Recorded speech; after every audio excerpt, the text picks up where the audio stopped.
Jamie Zane Smith was exposed to art at an early age. His father is a painter. His grandfather taught graphic design. His grandmother was a painter. And his uncle is a potter who uses traditional Wyandotte methods when creating his pieces. These indigenous pottery processes have been handed down through the generations. And like his uncle, Jamie was inspired to learn more about his heritage and incorporate it into his work. Going down there and studying with him was more than just learning the pottery and techniques and everything. It was getting started and rediscovering this heritage culture. That's always been a theme with our family, as we've understood that we have Native American roots, and it's been important to us to keep that tradition alive.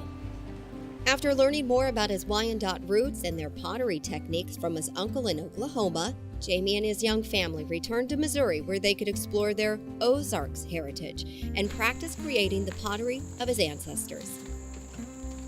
My wife's family is from right here, and in fact the studio here is in over 100-year-old schoolhouse where both my wife's grandfather and grandmother, they both went to school here in the 20s. When we were living out west and moved closer to Oklahoma, we started having more children. We have 3 daughters, and we wanted to be near the family, and so it just made sense to come to the Ozarks, because we all both feel like this is our home and our homeland, and we feel like we're representing our family, our Ozark heritage as well. This region is blessed with many natural resources necessary to creating these works of art, but time may be Jamie's greatest resource. Time with his craft and time with his family. The amount of time that goes into creating each piece is quite a lot.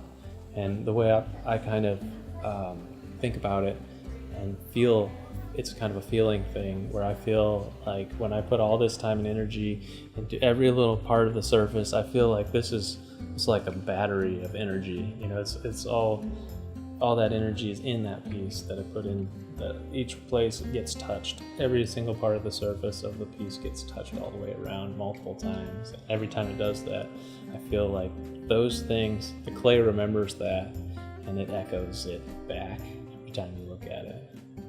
When I'm working in the studio, I have the kids are homeschooling in the other room, and sometimes they're running through here, and I get to see them every single day. And it's a beautiful thing because I'm not missing out on anything.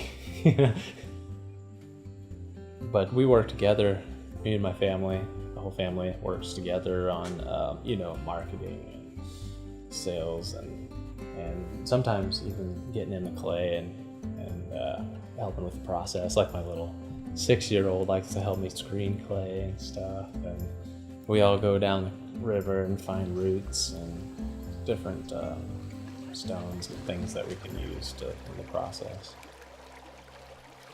I think I'm a little clueless as far as when it comes to, the whole business side of things and marketing and stuff like that. I probably shouldn't say that, admit to that on camera. But really, I just kind of keep doing it my way, and I hope that it continues to work. What we have here is a gem and a beautiful thing, and the diversity of plants and wildlife and streams and hills and just everything is just rivers. It's just so amazing and wonderful that I just feel like if we are able to acknowledge, these things, we'll see that in the people, we see that we're creating beautiful things too. Huzzah Valley Resort rests on 329 acres and was homesteaded by the Jason Carr family in the early 1800s.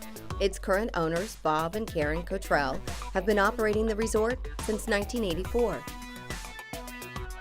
From 2 John boats in 1960, Ozark Outdoors Riverfront Resort has grown to over 300 canoes, 100 kayaks, and 250 rafts to specialize in water amusement activities on the Huzzah, Courtois, and Merrimack rivers.